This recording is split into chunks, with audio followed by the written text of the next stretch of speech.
Mexican Civil War, and during that revolution, his mother, my great-grandmother, brought him here, and he fought for this country, got a citizenship, like so many dreamers today, worked hard, started a small business, and I feel this very personally today, but I think that we've seen a president who has played politics with the lives of young people who, by every measure of the word, are children of America, and every study has shown that to push them back in the shadows will depress our economy, and the wages of all of us, including native-born, threaten our safety by taking resources away from going after truly dangerous people and tear the social fabric of our families apart. So I urge Congress in the 6 months that has been given to pass the DREAM Act and to make finally a step forward in recognizing what these young Americans have given to this country, and given to their families, and given to their community, and not push them away into the shadows, or even worse, to countries where they never have lived or don't even know. And to be really clear, though, Mr. Mayor, as I understand the way this is supposed to work, no one is going to be kicked out of the country tomorrow. I mean, we're talking about people who, if they have a 2-year, as they do 2-year extensions, and if it's up in March, I think it is, of next year, if they reapply by October of this year, they get another 2-year stay, and that would be well beyond the time when Congress should be considering this. So this isn't that urgent, is it? It's extremely urgent. When you think about these young people's lives, we don't know what sort of turnaround Congress will have, what sort of room they will have.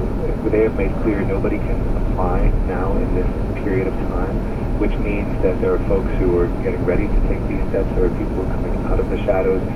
There are people who are able to serve in our military, the Army, and this puts them backwards, and we can't predict anything coming from this administration or the ineffectiveness of this Congress. So yes, for somebody who's given their address, who's now working legally, who is now studying legally, they are in a place where they don't know what comes next, and that is incredibly irresponsible to good, patriotic Americans who have worked hard, who have played by the rules that we put out for them, and now suddenly have had the rug pulled out from under them by somebody who said they have nothing to worry about. Mayor Garcetti, last week I spoke with the leader of a conservative group who was against DACA, but also made the point that they feel compassion for these young people who they feel should be able to stay in this country. All they want is that it be done through Congress, I guess a more legal route than what they feel the president did with DACA, President Obama. Do you agree that if something can be done in the next few months through Congress to keep these people here, it could work out well in the long run? Absolutely. There's a bipartisan consensus. You have the DREAM Act, which was introduced by Senators Graham. You had Senator Flake introduce legislation, both Republicans. You have, I think, almost a dozen Republicans on the House side that have supported this. This is something very strongly supported by folks of all political stripes. And I'm just worried between Houston, the debt ceiling, the attempts to roll back health care, to do tax reform, to give breaks to corporations, that this might be pushed out. And I would just very loudly, together with my fellow mayors, we had 2 Republican mayors in the Southwest United States, Tom Tate and John Giles from Anaheim, and Mesa, Arizona, just do a beautiful op-ed piece today in the Orange County Register that said we need comprehensive immigration reform. Think about the party of Lincoln, the party of Reagan, that did that for immigrants and for our civil rights. And I think this is something Republicans should jump on too. If they didn't like the way the president did it, then put your money where your mouth is, and let's pass something now and do it swiftly. Okay, Mr. Mayor, there's a lot more, obviously, to talk about on this subject, and you will be here on Thursday, in fact, at 10 o'clock for our next edition of Ask the Mayor, and I'm sure that's going to be a big part of the program. Absolutely. We'll talk about the fire potholes, but we'll continue with DACA as well. Thank you both very much. I appreciate it. Thank you, Mr. Garcetti. Okay. Again, that's Los Angeles Mayor Garcetti, and again, as Charles mentioned, he'll be joining Charles and I in studio on Thursday at 10 a.m. Join us for KNX 1070, Ask the Mayor. Firefighters hope to put the finishing touches on the Latuna Canyon fire within the next day or two. We'll have an update coming up at 10:40. Right now, 10:35, with traffic and weather together every 10 minutes on the 5s. What account for is Tom Tran. Looking at slowdowns in, around, and through downtown L.A. Got a crash on the northbound side of the 5 right before the East L.A. interchange. It's starting to clear up, but it's already backed up from the 710. It's going to stay slow through the East L.A. interchange onto the Golden State portion of the 5, which will be busy all the way up towards Atwater Village. The Hollywood Freeway, north and southbound, busy where you typically expect it to be. The northbound side jammed up from just about 1st Street up towards Silver Lake Boulevard. Southbound side, actually a little better than it is most days. It's slow at Normandy down to the 4 level. Most days it is backed up all the way into Hollywood. Actually, you're still seeing a little bit of a slowdown on the 170 portion of the Hollywood Freeway. From Burbank Boulevard down towards Universal City, then it starts to clear up a little bit. Westbound side of the 10, Santa Monica Freeway. Had a crash near Crenshaw Boulevard, adding to the congestion through Mid-City. Busy from Arlington right over towards Santa Monica. Northbound side of the 405, slow where it usually is from Century Boulevard up towards Santa Monica Boulevard. Over on the 60, a couple of problems over here.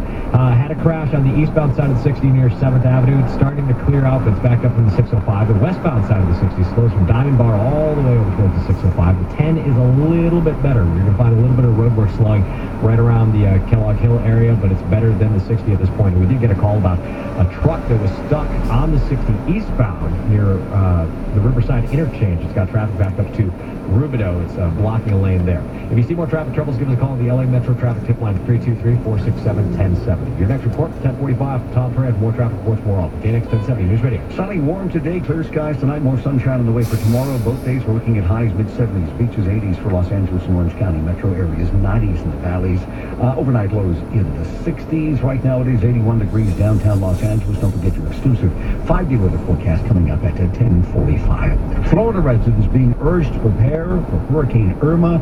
The very latest coming up in just 3 minutes. It's 10:38. You hear the term breaking news a lot these days, but when that breaking news happens close to home, that's when it really matters. The fight to contain this fire is still underway here in Wildwood Canyon. Santa Monica PD is out here right now. They've got a large crime scene. Breaking news 24/7, 365. Depend on Southern California's only 24-hour local news and traffic station, KNX 1070 News Radio. When it's time for lunch, it's time for Shakey's. What you want, when you want it. A little or a lot. Cold or hot. Large or small. Have it all. Pizza, chicken, mojos, pasta, salads, sides, and more. Shakey's Bunch of Lunch, Monday through Friday, 11 to 2. Now just $8.99. Hey, remember the mortgage meltdown of 2008? Have you tried to get a mortgage since then and been turned down? Or maybe you haven't even tried because your credit score is stuck at 585, or your tax returns have too many write-offs. Well, Cash Call Mortgage has great news for you. We've just introduced programs for people who've been told no. And what's doubly exciting is that we can solve your mortgage problems with no closing costs, no points, title, escrow, and no fees. Wait, Cash Call, are you saying you now have credit and income-solving mortgages with no closing costs? Are you kidding? You heard right. A credit or income-solving loan with no closing costs. Call 877-890-CASH, and we'll work with you to solve your mortgage issues. Make the cash call at 877-890-CASH. Impact Mortgage Group, DBA Cash Call Mortgage, Eagle Housing Lender. Call 855-657-9910 for terms and restrictions. California Department of Business Oversight Residential Mortgage Lender Law License 4131083. NMLS 128231. That's 877-890-CASH. The busier we get, the easier it is to lose focus on what matters most. As our to-do lists get longer, we tend to put tasks before people. It's a rare gift to be able to truly see others, not just with our eyes, with our hearts. At Roundtree Garden Senior Living Community, we cherish that gift. Take Claudia, our health and wellness clinic director. She has that rare gift of making people feel seen and valued.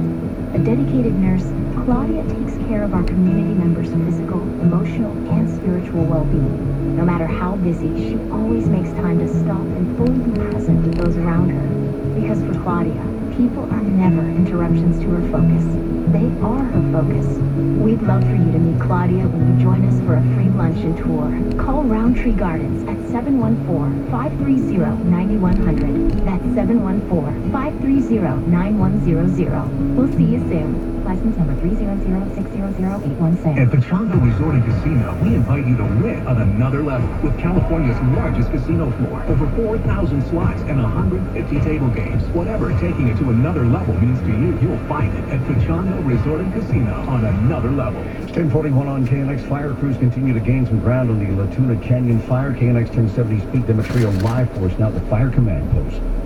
A lot of progress was made in the last 24 hours. The La Tuna fire is now just short of 7,200 acres burned. LA City Fire Captain Eric Scott said containment lines are now around 70% of the fire's perimeter. That's up from 30% yesterday. As a result, the number of people assigned to the incident is being dialed back somewhat. It's at 800, so we have been able to demobilize some of our resources from 1,061. And most of those were engine companies. However, we are increasing the hand crews, and that's based upon the needs for full containment around the fire line. officials say the total number of homes that were destroyed is now up to 5 out of some 1,400 that were at risk of being destroyed at one point or another. Commanders here are going to be reassessing the need for resources on a daily basis. For now, it looks as if the camp troop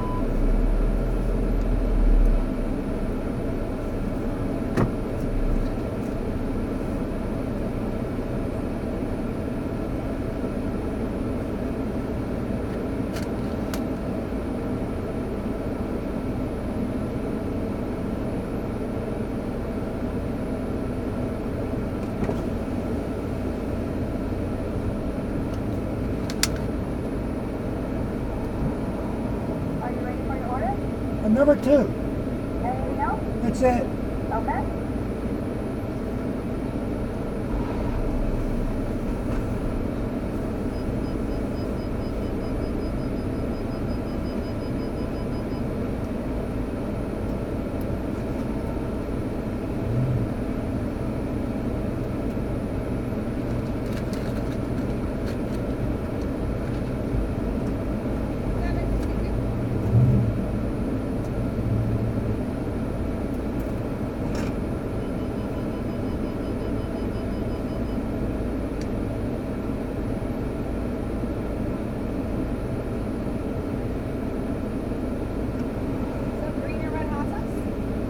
Oh, great.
Oh, thank you.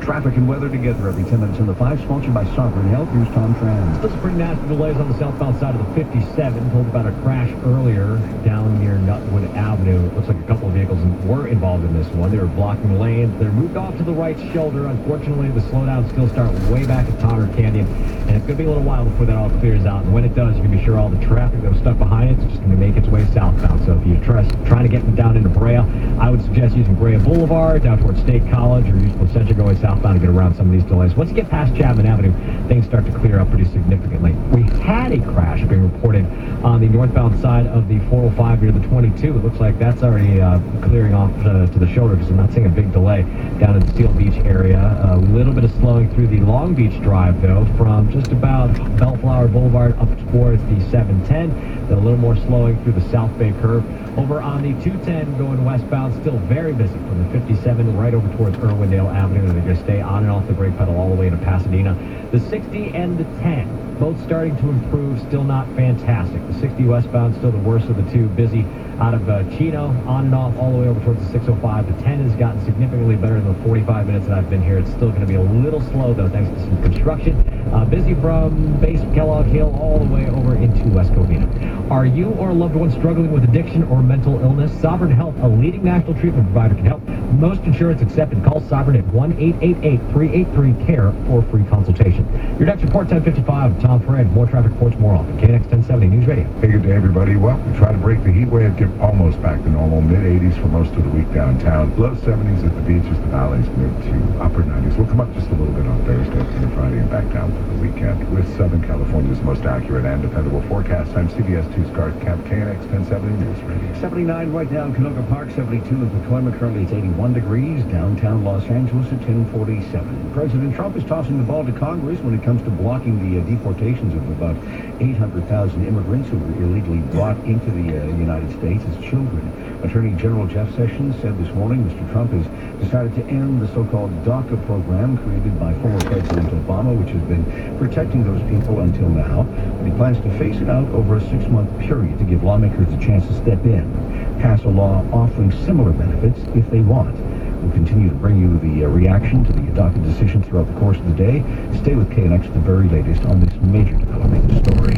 The pressure is now on Congress to find a solution to the DACA controversy. Until now, it was easy for the Congress to just let the program coast. But with it being rescinded, that's no longer an option. It's time for Congress to put the politics aside and come together to give these kids some hope. LA Democratic Congresswoman Nanette Barragan, a member of the Hispanic Caucus, likely to lead the charge. There is no doubt that the Congressional Hispanic Caucus, as being a member, is going to be pushing the caucus and the leadership, making sure that this is a top priority. In fact, Barragan says the Congress needs to act now, not take the 6-month window the president has given. Dick Helton, KNX 1070 News Radio. Dave Ray with the Federation for American Immigration Reform backs ending DACA. He tells KNX the previous administration overstepped its bounds.